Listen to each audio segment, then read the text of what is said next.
apa yang terjadi dengan China's market crash? Okey, apa faktor-faktor yang menyebabkan market crash di China? Dan juga apakah impact kepada China sendiri dan juga pada global disebabkan market crash di China. So hari ini kita akan kongsikan sedikit sebanyak sebab dia apa terjadi dan apa impact yang akan terjadi kepada global dan juga impact kepada investor yang invest ke dalam China's fund. Okay, so tunggu apa lagi? Let's go.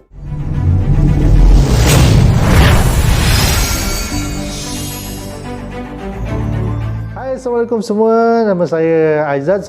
Selamat datang kepada Saving and Investing Educational TV. Alright. So, thanks for watching. So, hari ini kita akan kongsikan sedikit sebanyak tentang China's market crash.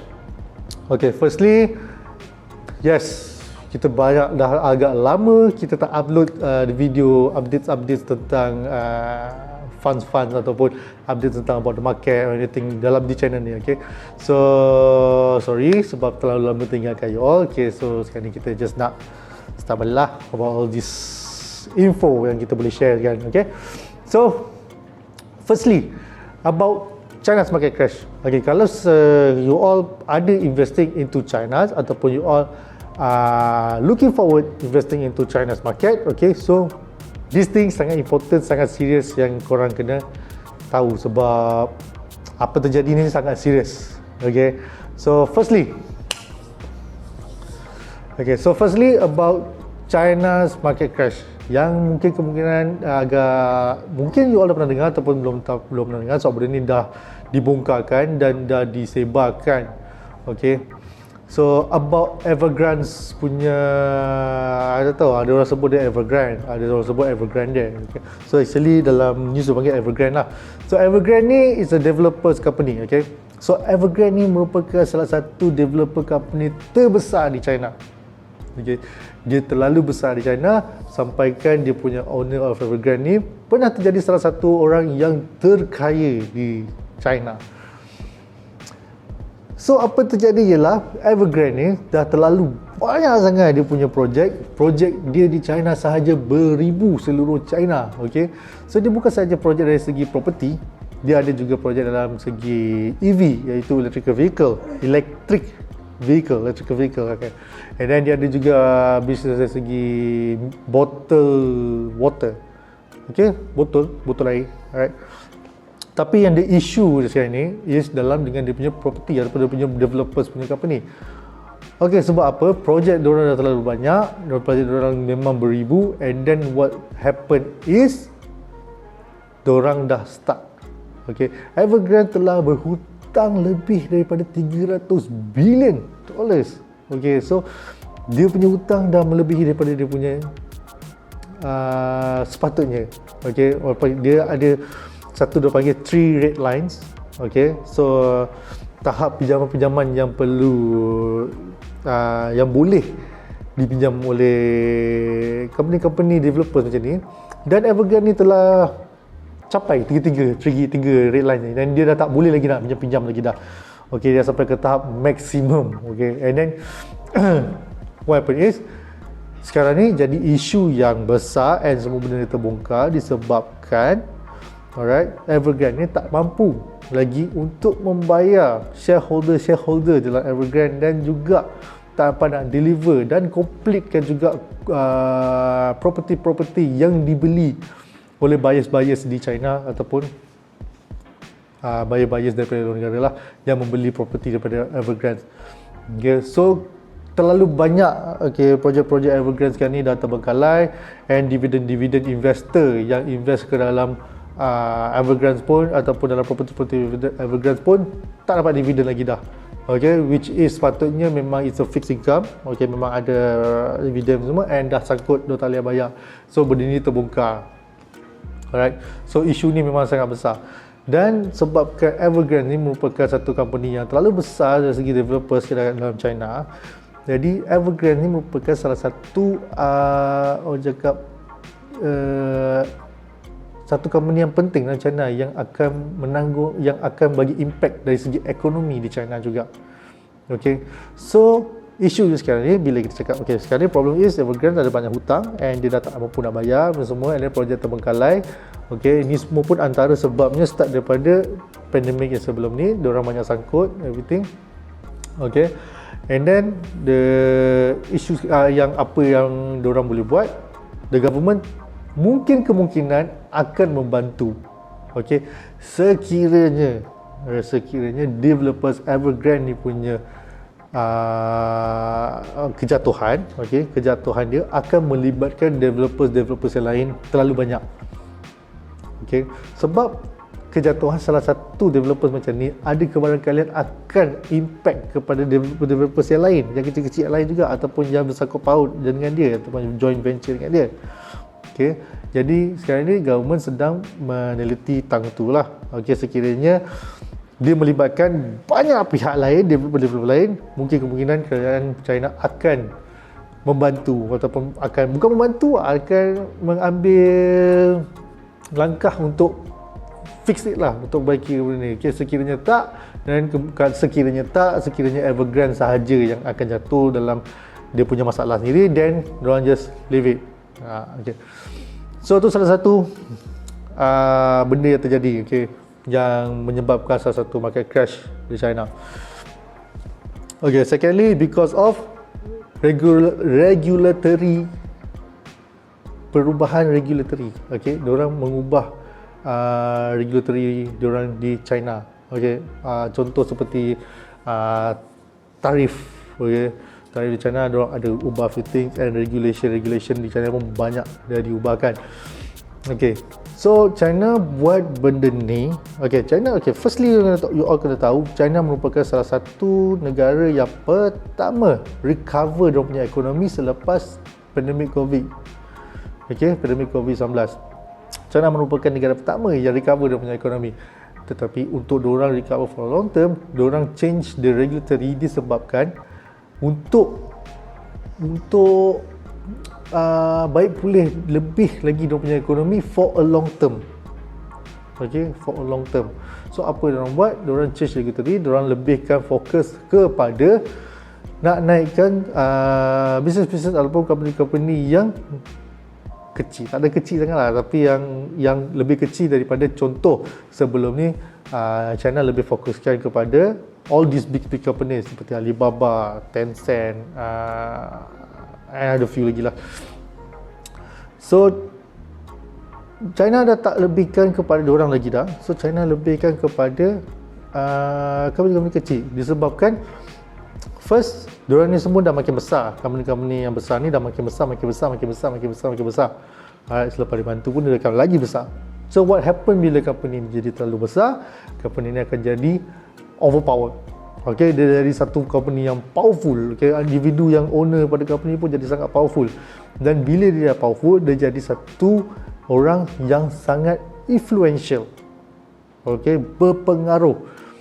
Bila dia berpengaruh, dia akan melibatkan political. So one of those things yang China cuba elakkan ialah dia tak nak orang overpower ataupun melibatkan political issue dari segi macam ni. So dia tukar regulatory dia. Alright, okay, so okay, senang cerita macam ni lah. Aku tak nak kau terlalu power. Macam tu lah China macam cuba sampaikan. Aku tak nak kau terlalu power sampai boleh melibatkan political issue.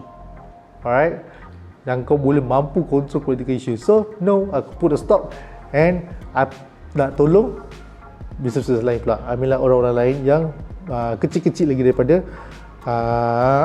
company besar ni.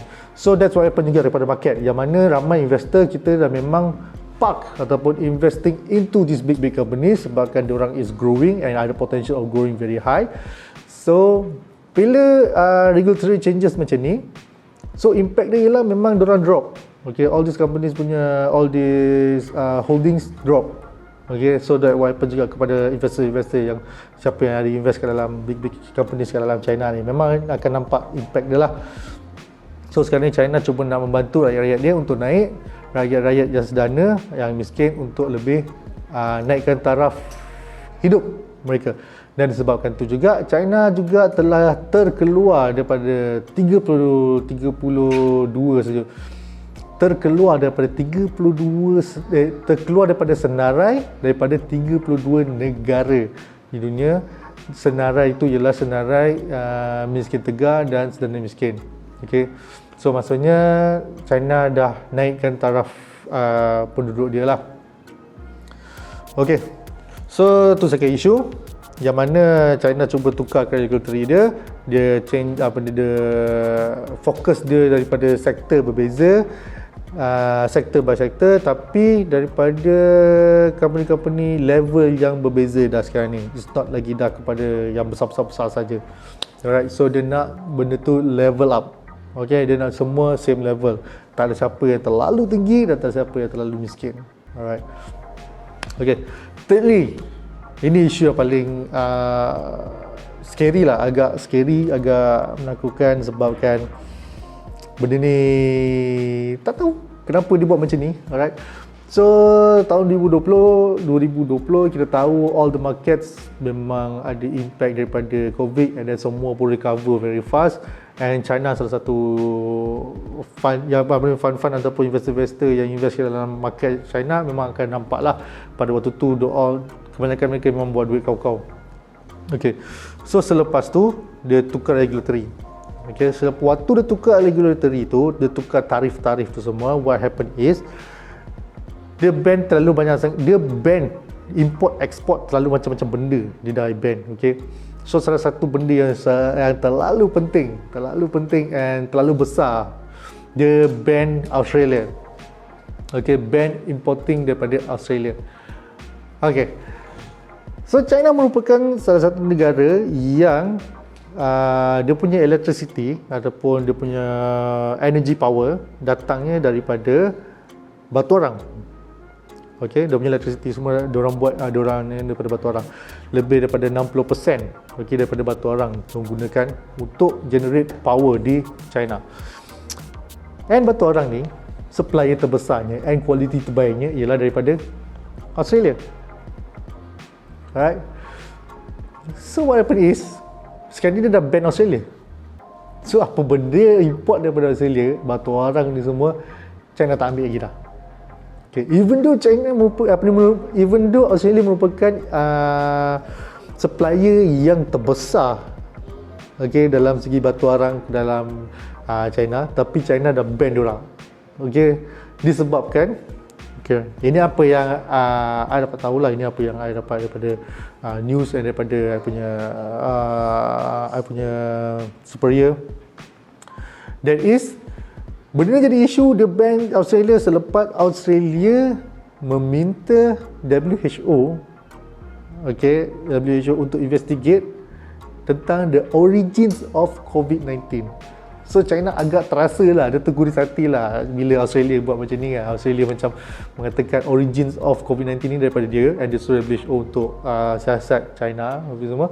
So dia macam sakit hati, dia bengang Australia macam tu. So okay fine, aku ban Australia. Tapi masalahnya Australia ni negara yang penting untuk deliver dia punya batu arang.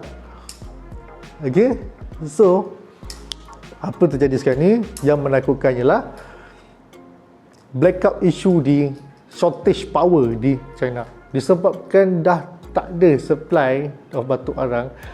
So China ni terlampau kata apa, tak tahulah apa ni, memang perangai macam ni ke benda.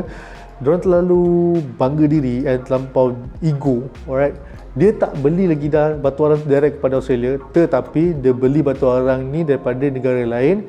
Negara lain ni tadi ambil daripada Australia. It's the same thing.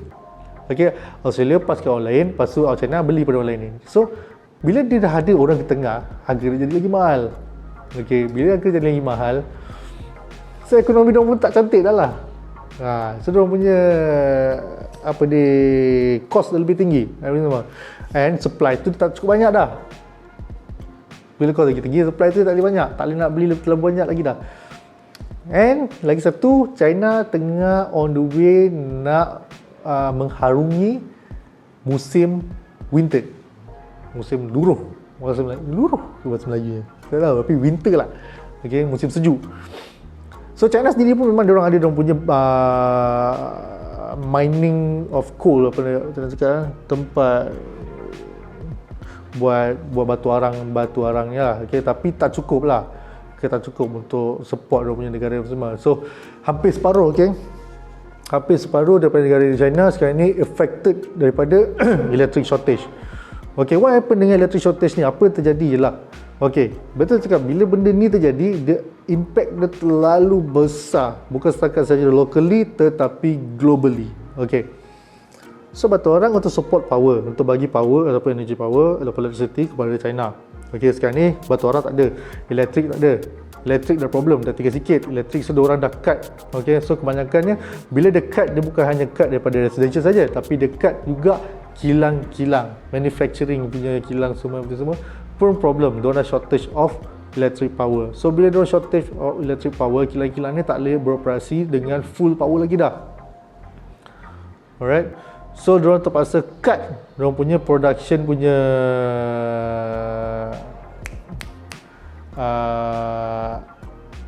pembuatan diorang lah. Okay, production pembuatan diorang. Okay, bila apa ni, manufacturing factories ni pun dah tak ada power, so diorang tak boleh nak produce lagi produce sebanyak mana yang diorang pernah produce sebelum ni. Alright, so benda tu dah power diorang dah di-cut. Mungkin diorang boleh guna separuh hari macam tu je. Alright, lepas tu elektrik dah out semua. Dan ni melibatkan hampir separuh daripada China yang dah affected dengan benda macam ni. So bila saya cakap benda ni affected globally, kenapa?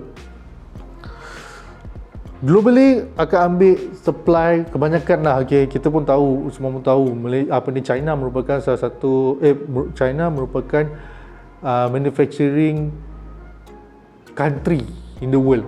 Okay, so kebanyakannya supply chain ataupun supply adalah daripada China itself. Okay, so bila supply yang daripada China ni dah sangkut disebabkan power shortage ni, manufacturing ke sana dah tak boleh produce sebanyak mana dia pernah produce sebelum ni.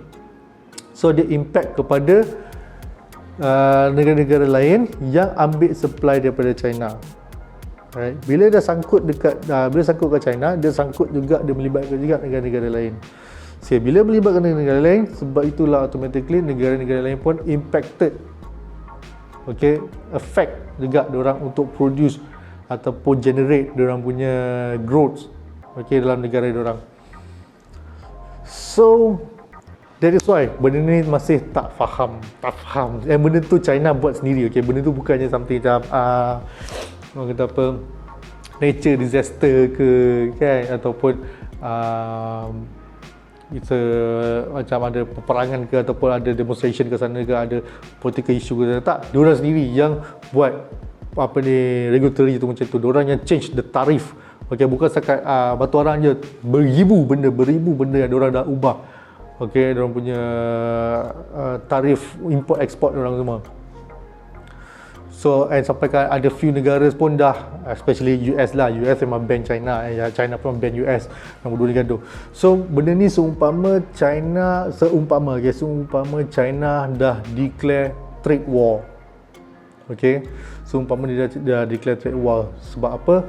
Apa yang jadi ke China merupakan first supply chain yang utama dan terbesar. Supply chain, okay? Supply chain ni maksudnya benda-benda yang supply untuk kepada benda-benda lain untuk dibuat di luar negara semua. So China merupakan yang terbesar. Jadi bila ada problem dekat China, dia affect dekat yang lain semua. Alright. So tak tahu apa motif dia buat benda macam tu, still tak tahu kenapa dia buat macam tu. Takkan sebagai ego diorang kot, sebab yang kita tahu China dengan ekonomi, dengan bab duit ni, diorang memang superb lah. Dia memang tak ada benda lain, it's all about money lah kan. Sebab itu China dia punya ekonomi memang kompetitif, memang sangat power. Okay, so that's the thing. Itu yang apa yang terjadi dengan market crash di China. Just briefly je lah, so kalau cerita dalam lagi memang lagi panjang. So, okay, so video ni kita keep it simple and senang untuk faham. And harap korang faham. And sekiranya korang tak faham and korang ada certain question ke apa benda, please just leave a comment kat bawah Okay, apa yang saya boleh jawab kita akan kongsi, and then bila kita kongsi, and ramai orang juga boleh baca, and ramai orang juga boleh faham. Mungkin orang ada soalan yang sama juga kan. Alright, and saya pun mungkin ada soalan-soalan yang mungkin tak pernah terlintas, and maybe saya pun nak tahu juga lah. Sebab as a portfolio planner, saya memang kena tahu benda ni semua, sebab saya nak kena adjustkan all my clients punya investment, and also for the futures punya client juga. Okay, so kita bila cakap pasal investing, okay, investing, kita cakap pasal investing into China. Okay, firstly, I trust China. Okay, dari segi ekonomikal, dari segi dia punya market, I trust China.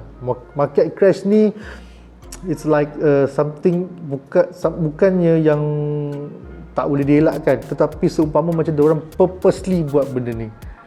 Okay, seumpama dia purposely buat macam ni, China seumpama purposely buat macam ni, and dia orang punya intention still to be the leading the leading country in the world. Okay, China still intention ni untuk jadi the leading country in the world. Okay, so bila dia buat benda macam ni, macam ada something yang dia dah plan untuk buat. Alright, so benda ni belum tak tahu lagi apa benda.